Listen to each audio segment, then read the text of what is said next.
Hi, I'm Jeffrey Botkin. Here's a piece of history every American needs to know about right now. This is a letter written by the Russian dissident Alexander Solzhenitsyn. He's the heroic thinker that Jordan Peterson has been telling every American that we need to read, we need to know about. We need to know about his life. We need to know about what he has written.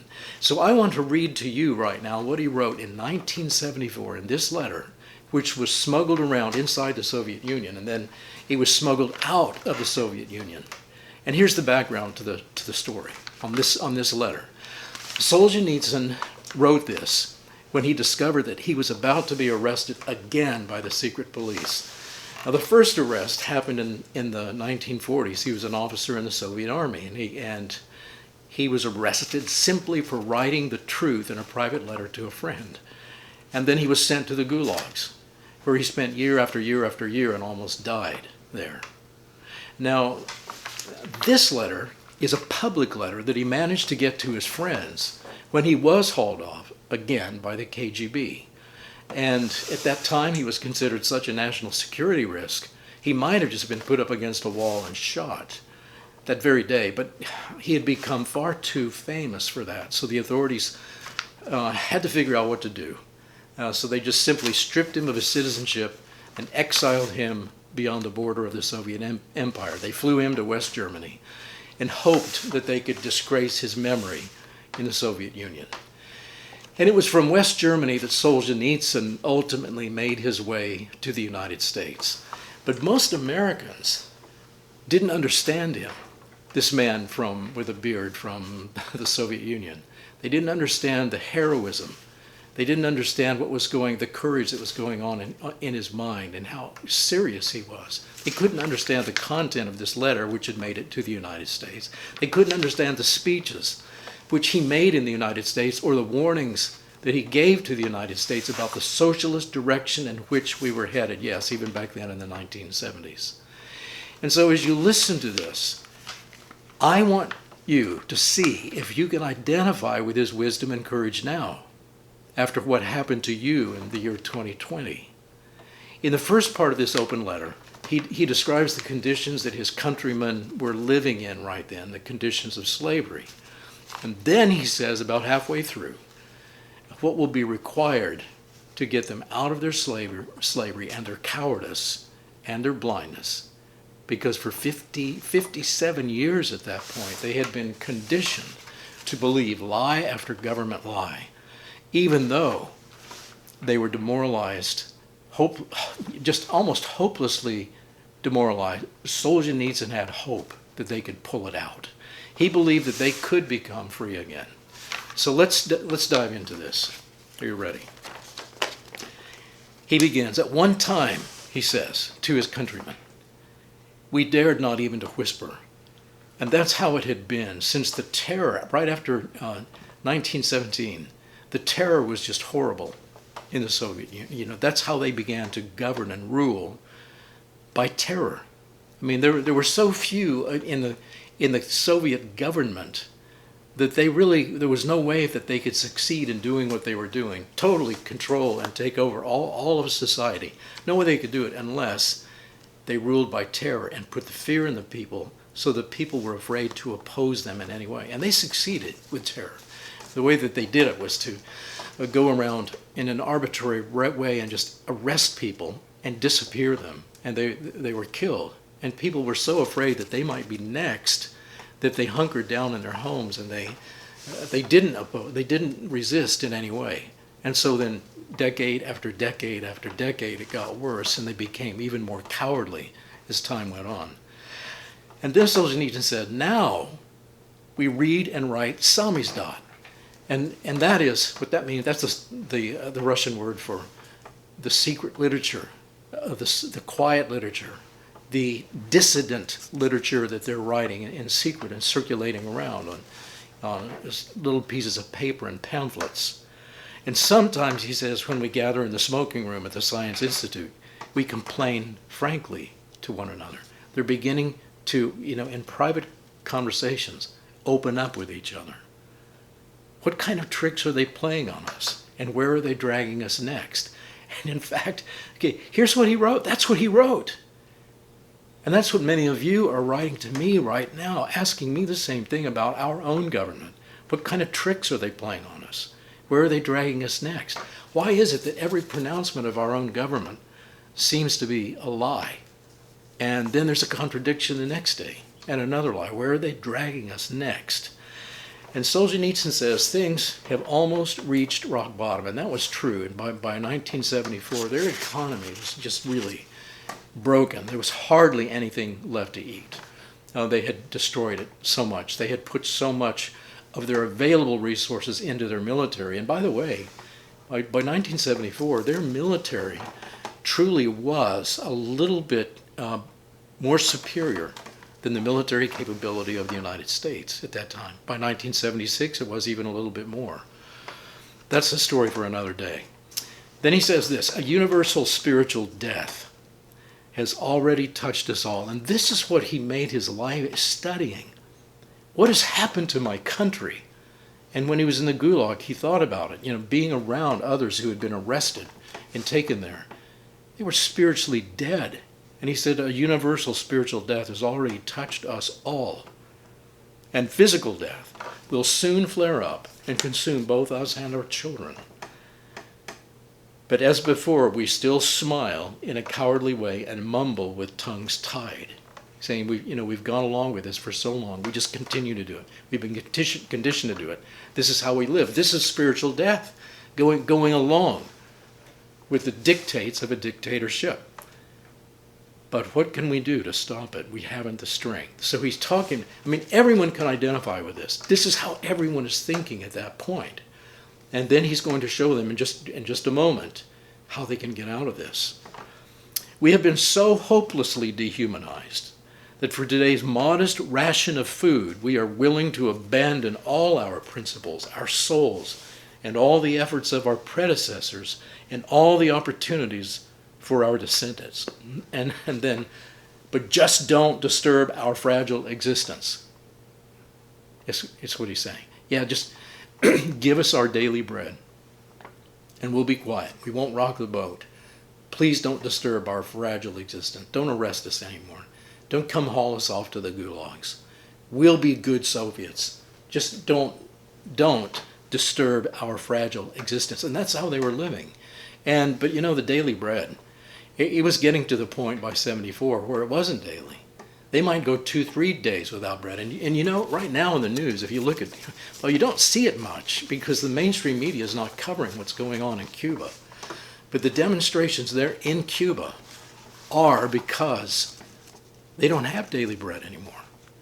Their rations of food are so spread out now. Their rations of electricity, their rations of anything that the government may give them, it is really running out. And they're going hungry and they're beginning to starve. And that's one reason that they have taken to the streets and said, down with the regime. We can't stand socialism anymore. It's killing us. Well, it wasn't by 1974 in the Soviet Union also. We lack, he says. Okay, so he's describing their heart. He's describing their minds. He's describing their existence, their conditions. And then he says, we lack staunchness, pride, and enthusiasm.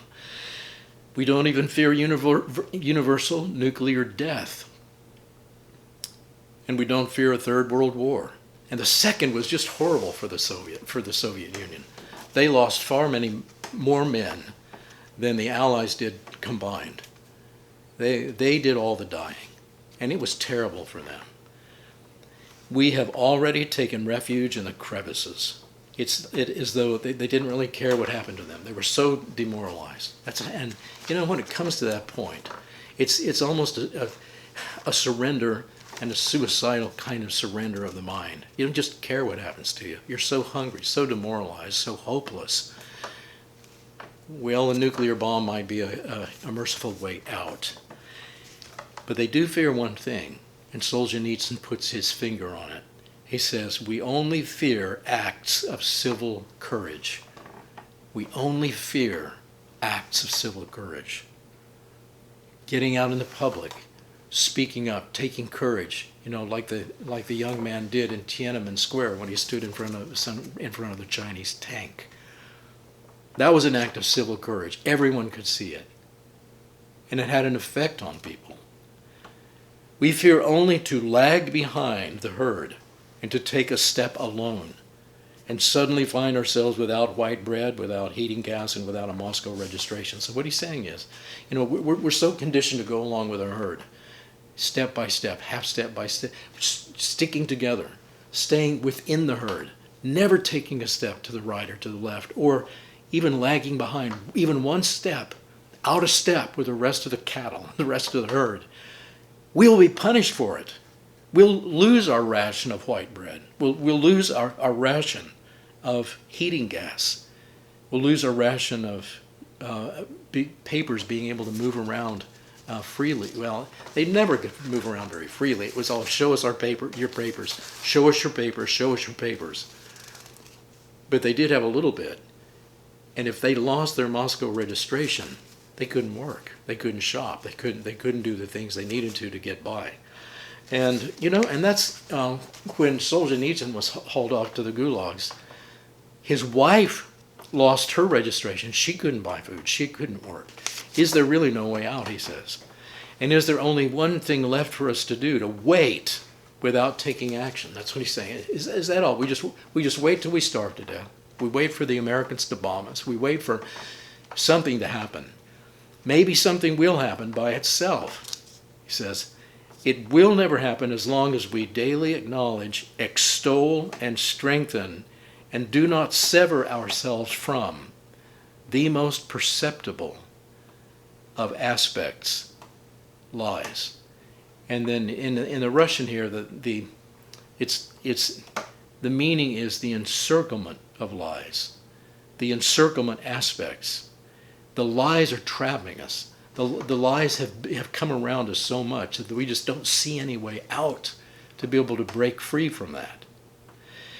And then he said, and violence lays its ponderous paw, and that's how they were keeping people in line, of course, with the secret police who would beat people, who would arbitrarily hang people in the streets, take them away or just shoot them, or just have them disappear and no one knew what happened to them. Violence lays its ponderous paw, not every day and not on every shoulder. It demands from us only obedience to lies and daily participation in lies. All loyalty lies in that. So all loyalty to the party, to the Communist Party. That's what it was about. Being loyal to the lies of the party, to the false narrative, to the political correctness of the time. And you had to pick up the newspapers, Pravda and Izvestia, to find out what the newest twist on political correctness was. And that's one thing that kept people in fear also. What if I miss the next announcement of what I'm really supposed to believe and fall in line with? I'll be punished if I miss that. Okay. And the simplest and most accessible key to our liberation lies right here, he says. Okay, let me read this again carefully. Try to follow what he said, because now he's getting into the freedom of heroic thought. He's figured this out, and he's trying to share this with his countrymen. The simplest and most accessible key to our liberation, if we want freedom, if we want to get out of this, if we want to find freedom and seize freedom, the simplest and most accessible key lies right here. Personal non-participation in lies. Personal non-participation in lies. That every single person just refuses to participate. That's what he's saying. And this is one reason I'm reading this to you today. You want to be free? You're going to have to do that and decide.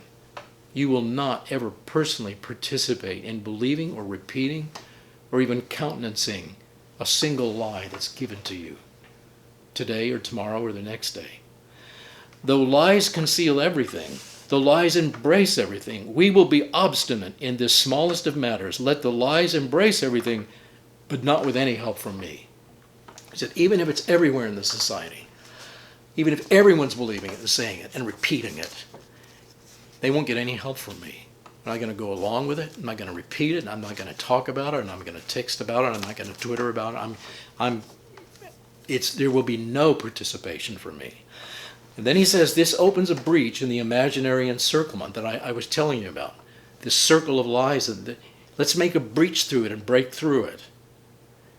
Caused by our inaction, it's just built up and it's really firm, it's a perimeter around us that we can't get out of, he said, here's how we break through. Here's how we find a breach. Here's how we open a breach. It is the easiest thing to do for us, but the most devastating for the lies. If we start doing what he recommends, it's a very easy thing, because really all it takes is for us to make a decision mentally and then start doing it mentally. Because he says, when people renounce lies, it simply cuts short their existence. If we renounce them, we're not just ignoring them, but we're saying, no, that's not true. I renounce that lie. It cuts short their existence. Like an infection, they can exist only in a living organism. They can only exist in a society and in a culture that's repeating them, nourishing them, causing them to continue to stay alive. By playing around with them, giving them credence, by the way, that we simply believe them or act on, pretend that we believe them. He then says this, let us refuse to say that which we do not think. Let us refuse to say that which we do not think. This is our path, the easiest and most accessible one, which takes into account our inherent cowardice. And he's saying, look, we got to take responsibility for how cowardly we are. We got ourselves into this.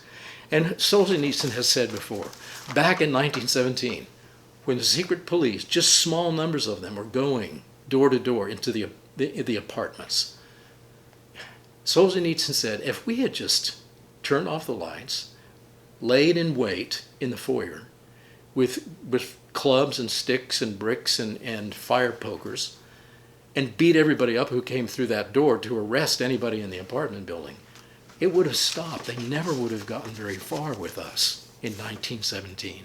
But we didn't do it. So he said, it's our fault that we didn't act, that we didn't resist. And so he says, let's take into account our cowardice. Take responsibility for it. Realize that we're weak.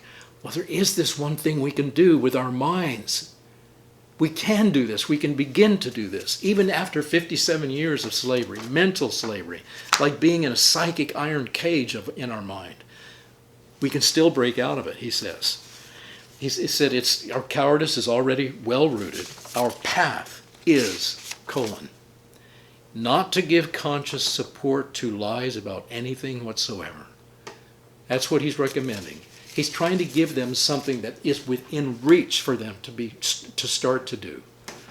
And once we see the perimeters of falsehood, this wall that's around us, each one can avoid them in his own way. So he's saying, you start doing this. You just start doing this, and you'll see what lies there are in your community, in your apartment building, in your neighborhood, in your local branch of the Communist Party. Our path, he says, is to walk away from the gangrenous boundary. If we did not paste together the dead bones and scales of ideology, if we did not sew together the rotting rags, we would be astonished how quickly the lies would be rendered helpless and subside. That which should be naked would then really appear naked before the whole world. And he's saying it is our fault that we just keep nourishing these lies, sewing things together, these little things, attaching them, keeping them alive.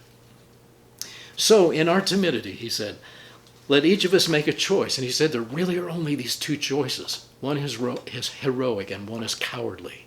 Number one, whether consciously to remain a servant of falsehood or a slave of falsehood. He said that's how they've been living, and that truly is how they've been living. To remain a servant of falsehood, of course, it is not out of inclination but to feed one's family that one raises his children in the spirit of lies. So he's cutting people a little bit of slack, but he's still saying number one is a cowardly solution. It's not the right solution, even though, you're trying to feed your family, but you shouldn't be raising your children in the spirit of lies just for a loaf of white bread. You shouldn't be doing that. Number two, the heroic one is this, or to shrug off the lies, to shrug them off and become an honest man worthy of respect both by one's children and contemporaries. And that is what he could see in the Gulag. When people would stand up and be courageous, people would respect them because it was such a hard thing to do, to see even one man being courageous. even seeing one man stand up and lead. And from that day onward, the honest man will actively deviate from all falsehood. So you make that decision. You decide to go with number 2. He will never speak, write, read, subsidize, or endorse a single word which distorts the truth. You just make that decision. I'm going to be the honest man. And this is what I'm going to do. I'm never going to give in. I'm never going to submit to this lie. Never going to believe it. Never going to entertain it. I'm going to resist it. I'm going to deviate from all falsehood in everything that I do. A person who purifies himself, he says, will easily distinguish yet other actions with his purified outlook. So when you start thinking honestly, he says, this little list that I gave you about things that the honest man will do, you'll add to it. You'll see other things to do because you will be sensitized to falsehood and truth. And you'll go for the truth. And you'll resist the falsehood and deviate from the falsehood in far more ways than he can even put in one letter. Okay? Some at first will lose their jobs. Will lose their jobs, he's saying. Yes, okay, I'm giving you something simple to do, but it's going to cost you. Some will lose their jobs. For young people who want to live with truth, this will, in the beginning, complicate their young lives. All of you who are starting college, getting college, you want to get ahead, you want to get whatever qualifications and credentials. You want to be validated by the state, even though it's a communist state, so you can grow up and get maybe 2 loaves of white bread with the job that you may get in the Soviet economy. He says, but if you choose to live with honesty and with truth, it's going to be very hard for you. And I was thinking about this because I was starting college right then at this time too. And I was finding out about what other young students in Soviet satellite countries, Soviet colonies, were going through, trying to make these decisions. And they were thinking about truth and realizing just how corrupt their systems were. Do I want to sell my soul to cooperate with this, or do I want to be independent? Do I want to do something different? And so he's pointing out, it's going to cost you. You probably will lose your job, and it's going to be very difficult. I mean, it's like poverty conditions, even if you have a job, and even if you do have a card that allows you to shop and to work. So if you don't have that, what will it be like? It will be difficult. It would be very difficult.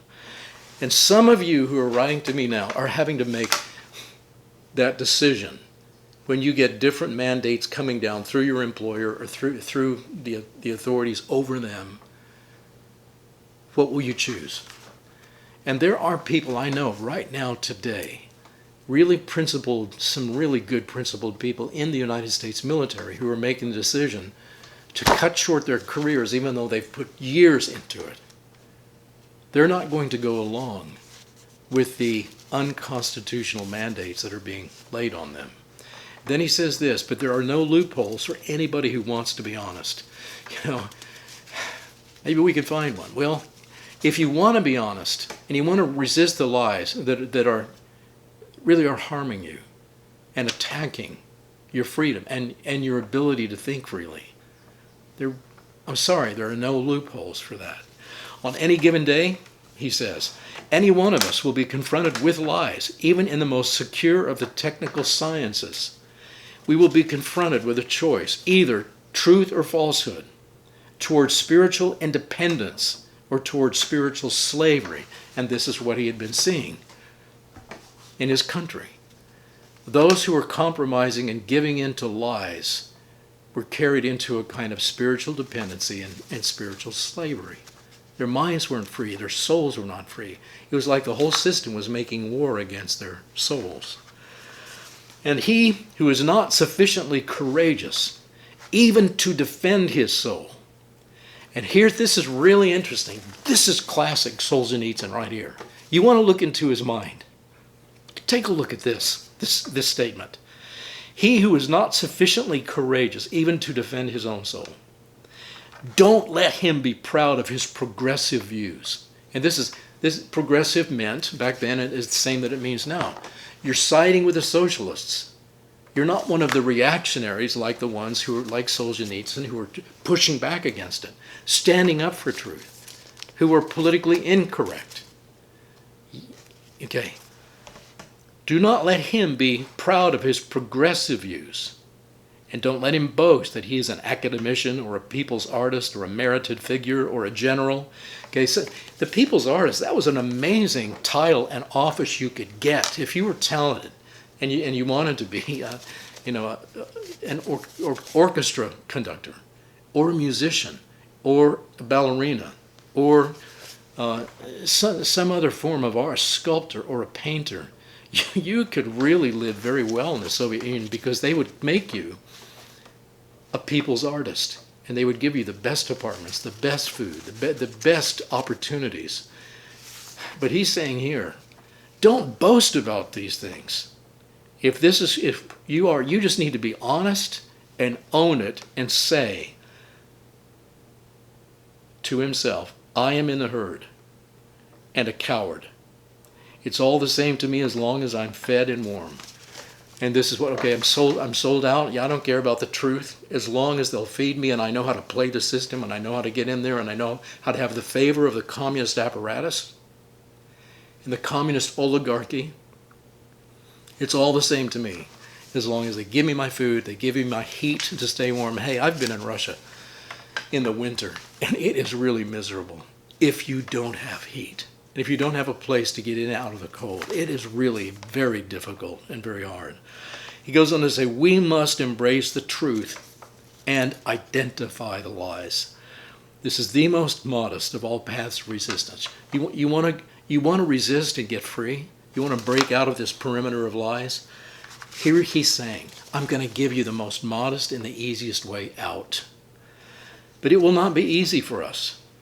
It is much easier, though, than self-immolation or a hunger strike. And some people around the world in Soviet countries were so hopeless, and no one would listen and no one would help them. They were doing these kinds of things to try to get attention. I'll starve myself to death in a hunger strike, or I'll set myself on fire to try to get the attention, maybe of the Americans, who will say something must be wrong in that country. But Solzhenitsyn is saying, hey, look, I'm not recommending that. There's something easier that you can do. And brown bread and clean water will always be available to your family. He said, you go the route that I'm taking. Yes, you may lose your white bread. You may lose your gas ration. You may lose your card in Moscow to be able to move around. But you'll still have access to brown bread and water in Russia. You still will. And that was a reality that he needed to assure them of. A great people of Europe, he says, the Czechoslovaks, whom we betrayed and deceived, haven't they shown us how a vulnerable breast can stand up even against tanks if there is a worthy heart in it? He's reminding them of what happened in 1968 in Czechoslovakia. It was a Soviet colony, a Soviet satellite country. But the elected president of that country, who was a communist, decided that he wanted to use his power and influence and place his position to begin breaking up the Soviet iron hegemony over their country. He wanted to decentralize things so that the economy could do a little bit better. He wanted to give the people a few more democratic freedoms and choices in what they would do with their lives. And so this was called the Prague Spring back in 1968. And it was a revolution. And even though they tried to keep the news from getting into the Soviet Union, it still leaked in, and people knew what was going on there. And the Czechs really did attain for themselves a greater measure of freedom. So he's reminding them of that right here. So he says, you say it will not be easy, but it will be easiest of all possible resources to do what he's recommending. It will not be an easy choice for a body, but it is the only one for a soul. The only choice for the soul. And this is what he's saying. Your body lasts only so long. Your soul is eternal. What are you doing for your soul? No, it is not an easy path. But there are already people, even dozens of them, who over the years have maintained all these points and live by the truth. They maintain all the points that he's talked about here. They live by the truth. They don't live by lies. They live by the truth. So you will not be the first to take this path, but will join those who have already taken it. This path will be easier and shorter for all of us if we take it by mutual efforts and in close rank. If we close up the ranks, if we can march, well, if we can move together. He doesn't say march, but you get the idea. If we do this in close rank, we're not doing it all spread out. We're coming together and doing it. And this is one reason I'm inviting you and your friends and others to get to know one another on this channel right here. Please subscribe and share and help people get connected on this. Give me your ideas in the comments. Write questions to me at jeffreybotkin@questions.com. We need to be able to close ranks, know who one another are, share these ideas, and move forward this way. If, Solzhenitsyn says, if there are thousands of us, they will not be able to do anything with us. If there are tens of thousands of us, then we would not even recognize our country. And you know what? Beginning in the 1980s, when Reagan took office, Maggie Thatcher took office in the United Kingdom, things began to change. And there were thousands, first thousands in Russia, then tens of thousands. And by the mid-80s, you couldn't recognize it. The KGB started losing their heart. They started losing their courage. They started losing their grip and their hold on the society because people were not living by lies. They were seeking the truth, living by the truth. If we are too frightened, then we should stop complaining that someone is suffocating us. We ourselves are doing it. Let us then bow down even more. Let us wait, and our brothers, the biologists, will help to bring nearer the day when they are able to read our thoughts. Okay, this is a little bit of Russian humor right here. He's saying, once the biologists do what they keep promising they're going to do, the scientific secular statists, they're going to be able to put little implants into our brains and tell us exactly what we're thinking because we're nothing more than stimulus response mechanisms. We're really not people we're more like animals. We don't have souls. And they'll be able to tell us exactly what we're thinking, and those biologists will tell us that deep down here in our minds, deep in our minds, is cowardice. Okay, we're hopeless. We're worthless. That's what he's saying here. They'll be able to see that if we are too frightened and we don't do anything. And if we get cold feet, he goes on to say, even taking this little step that's modest, even taking this little step of just believing the truth and deviating from the lies, then we are worthless and hopeless. And the scorn of Pushkin should be directed to us. Pushkin is probably the most famous Russian poet. He lived late 1700s to early 1800s. He was killed in a duel, by the way, but he lived and died before the revolution. He lived and died at a time when there was freedom in the Soviet Union. He lived at a time, did you know that in the late 1800s, at the time of 1917, at the time of the revolution, when Lenin took over, Russia had the fastest growing economy of any economy in the world. They were really doing well. So when you look at them now, and you look at them in the year 1974, when they're poverty-stricken, you see what the Soviet economy had. You see what socialism has done to them. But anyway, back to Pushkin. He says the words of Pushkin, the poet, should be directed at us.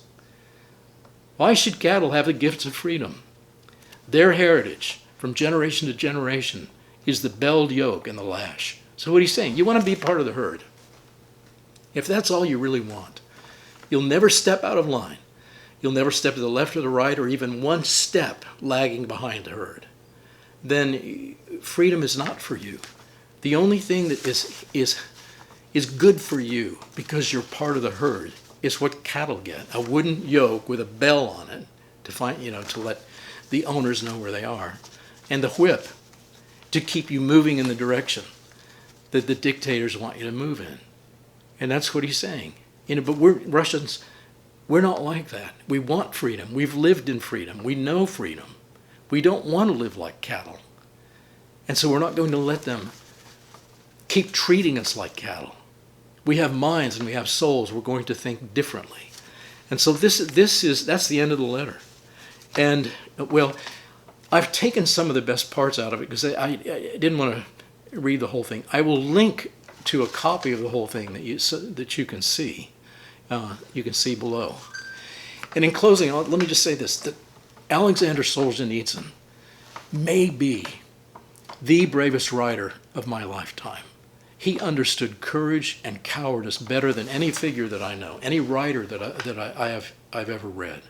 And I think it's partly because he saw firsthand in the Soviet Union during World War II, when he was in the gulags, when he was fighting the Soviet Union, he saw firsthand the extremes of both courage and cowardice.